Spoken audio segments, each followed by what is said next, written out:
Olá, hoje é terça-feira, dia 8 de novembro de 2022, e o Grupo de Conjuntura está reunido para um novo episódio do nosso podcast. Eu sou Gabriel Chianca e comigo está o pesquisador Caio Prates.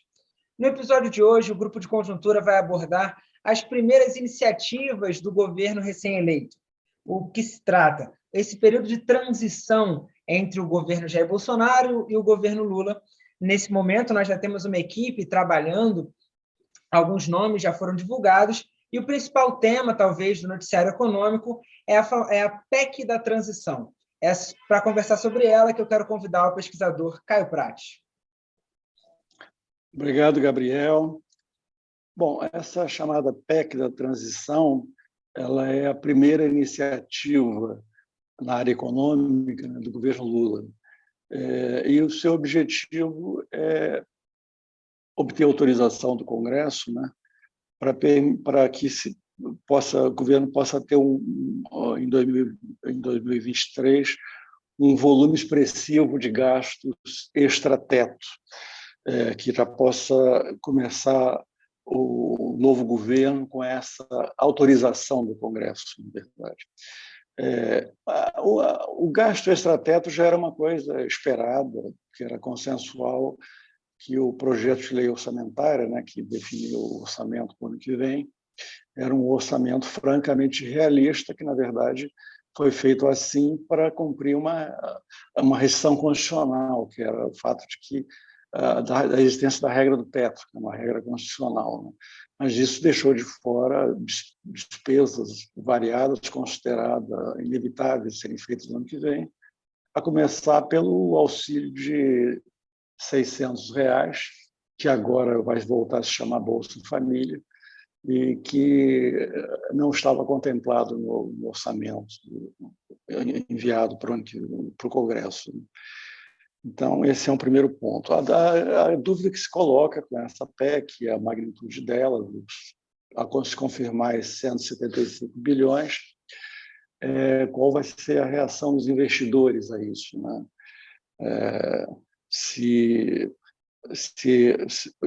Como ele vai ser recebido. Na hipótese de, eventualmente, ser mal recebido, isso teria efeitos negativos sobre preços dos ativos financeiros, né? Afetando negativamente juros, câmbio, etc. Então, nessa hipótese, a expansão fiscal, que a despeito das suas boas intenções sociais, né, ela poderia acabar tendo resultados, efeitos sobre o desempenho da economia mais à frente, sobre inflação, crescimento, na direção contrária ao que se pretende, né, do ponto de vista social. Outro fator a se considerar em relação à PEC e também eventuais outras medidas fiscais que sejam tomadas aí nos primeiros meses de 2023 é que elas podem, via seu impacto expansionista sobre a demanda agregada, acabar tornando mais difícil a desinflação da economia. Aliás, esse conflito entre política fiscal expansionista e política monetária contracionista que está em curso para tentar trazer a inflação para baixo, para perto das metas, é o que a gente já viveu nesse ano todo, 2023, e há um risco evidente de que isso prossiga o ano que vem. E isso, o efeito disso seria manter a taxa de juros elevada por mais tempo, por um tempo mais prolongado, o que também acabaria piorando as perspectivas para o desempenho da economia mais adiante. Então, são questões a serem monitoradas. Quanto ao risco de piora das condições financeiras, né, juros e câmbio e tudo mais, a questão-chave é essa: como é que essas iniciativas, essa expansão de gastos e, eventualmente, outras medidas que sejam tomadas do lado fiscal, como é que elas vão ser percebidas pelos agentes econômicos, né? Se vão ser ou não percebidas como falta de compromisso do governo com falta de empenho para obter os resultados primários que vão ser requeridos daqui para frente, para que a dívida pública seja controlada, né? Para que não se tenha, para que o desempenho fiscal não levante dúvidas crescentes, esse é o risco maior, sobre a sustentabilidade da dívida pública. Então, essa é a questão que está presente. O fato de que existe esse risco, né, de piora das condições financeiras torna indispensável, né, que num horizonte não muito longo haja uma definição do que será a âncora fiscal daqui para frente da economia brasileira. E essa necessidade de se fazer num prazo relativamente curto, né, que não se demore muito com isso, vem de 3 razões. Primeiro, que a âncora fiscal vigente até agora, que é o teto dos gastos, já foi anunciado pelo Lula que não será mantido. E o teto, aliás, já vinha perdendo muito da sua credibilidade, principalmente nesse ano de 2022, né, com as PECs que abriram exceções monumentais ao teto. Então, muito da sua eficácia já estava sendo perdida. Mas o fato agora já há uma definição de governo de abandonar o teto, pelo menos o teto tal como ele existe, né, que atrela o gasto à inflação do ano anterior. E a questão é o que vai. Então, existe uma necessidade de substituir essa âncora por uma outra âncora, porque a função da âncora, no caso, e no caso o teto funcionou muito bem, pelo menos até o início da pandemia, era trazer confiança numa que havia um ajuste fiscal em andamento, mesmo que de forma muito gradual. E, com isso, antecipar benefícios de um ajuste fiscal ainda em curso e se processando ao longo de vários anos, antecipar benefícios desse ajuste, trazer para o presente benefícios do ponto de vista das condições financeiras, complemento de câmbio e juros. E viabilizar o ajuste gradual, que é o mais desejável para que o ajuste fiscal não produza um impacto negativo no crescimento econômico. A gente vai ter que caminhar para um outro arcabouço fiscal, já que o teto foi abandonado, e o que produza os mesmos efeitos, seja um ajuste fiscal crível, que permita gradualismo no ajuste fiscal, que tenha impacto positivo sobre juros e câmbio e tudo mais. Então, esse é o desafio, transitar para um outro arcabouço fiscal com efeitos da mesma natureza. Ainda não se sabe o que o governo Lula pretende como arcabouço fiscal que substitui o teto. Há algumas indicações, aparentemente a ideia é focar nos resultados primários diretamente, com metas para que se chegue lá na frente a um superávit primário compatível com o controle da dívida. Em relação ao gasto, é menos claro como o governo Lula vai se posicionar, mas há ideias que talvez também haja alguma medida, o foco seria esse resultado primário com melhoria crescente, metas para isso. Mas pode ser que também haja uma medida específica de controle, regras de controle do gasto, que seria, digamos, uma redefinição do teto, no sentido de um controle de gastos, onde um teto que permita um gasto superior à inflação do ano anterior, o aumento real do gasto a cada ano. Isso é uma coisa que tem sido levantada como possibilidade. O Lula tem dito já, que enfatizou isso na campanha eleitoral, que não só que é contra o teto, mas tem acenado com o seu passado como presidente, onde ele manteve superávit primário relativamente elevado durante os 8 anos de governo, e isso foi compatível com a expansão do gasto público, um crescimento real, aliás, bem significativo nos 8 anos do seu governo. Há aqui um problema crítico, que é o seguinte: essa comparação com o passado é muito complicada, porque a situação hoje da economia brasileira é totalmente diferente. Quando o Lula assumiu em 2003, no início do seu primeiro governo, não havia ajuste fiscal a ser feito. O desafio era manter o superávit primário que ele recebeu, da ordem de 3% do PIB. Esse era o desafio, não fazer um ajuste. Por outro lado, durante os primeiros anos do governo Lula, a arrecadação cresceu muito acima do crescimento do PIB, o que abriu espaço para manter o superávit primário e, ao mesmo tempo, aumentar os gastos também muito acima do crescimento do PIB. A situação agora é completamente diferente. Agora se trata, de fato, de fazer um ajuste de grandes proporções.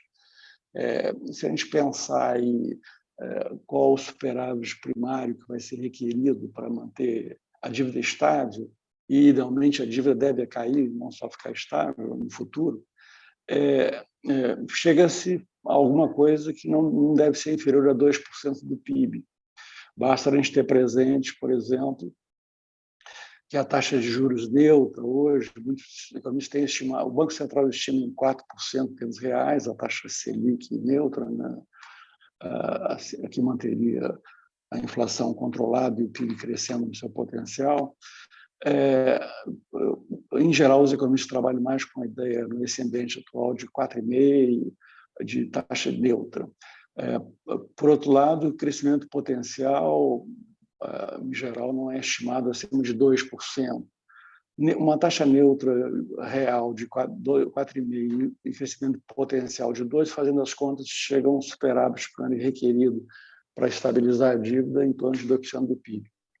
E isso como tendência, né, lá na frente, porque, na verdade, no curto prazo, a taxa, enquanto a gente estiver vivendo um período onde o Banco Central atua para desinflacionar a economia, né, a taxa de juros está muito acima da neutra, e o crescimento, pelo menos esse ano 2020, do próximo ano 2026, deve ficar bem abaixo do potencial, mais para perto de 1% do que de 2%.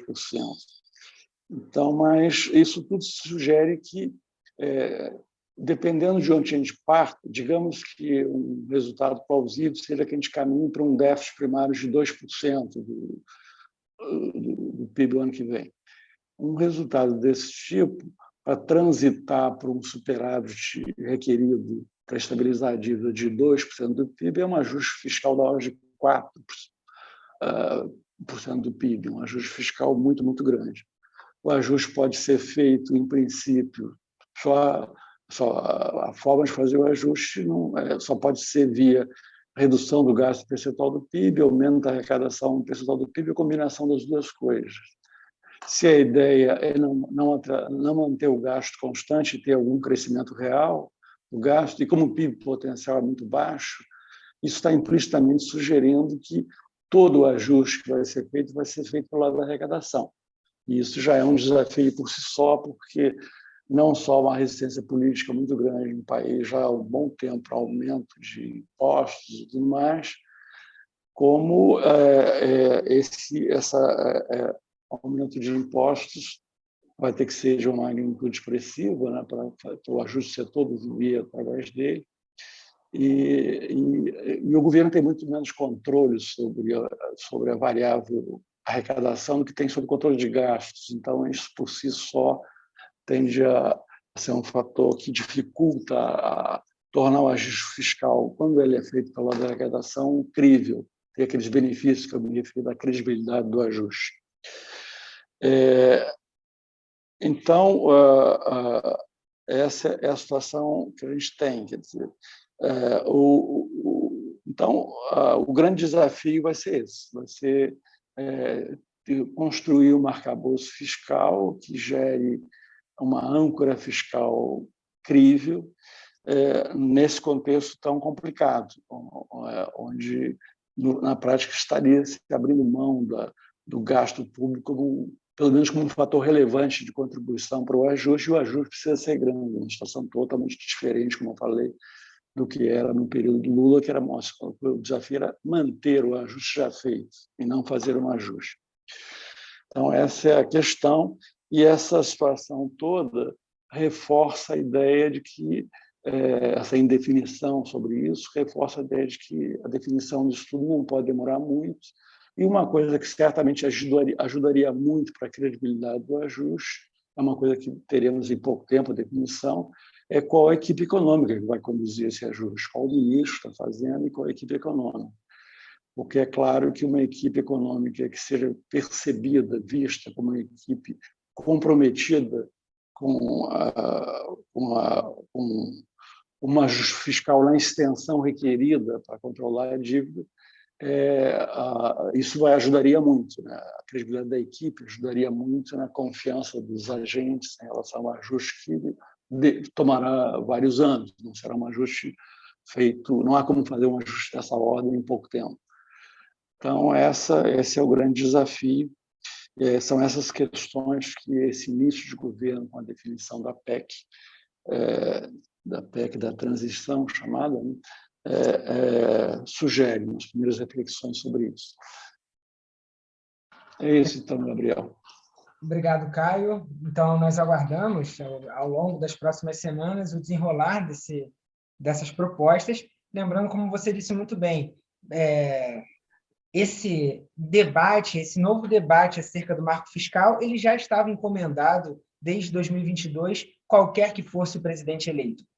Infelizmente, o processo eleitoral não foi um processo eleitoral de propostas tão marcadas na área econômica, então esse debate ficou pausado. Agora, com a eleição, esse debate volta a correr e nós voltamos a analisar essas propostas para o novo marco fiscal.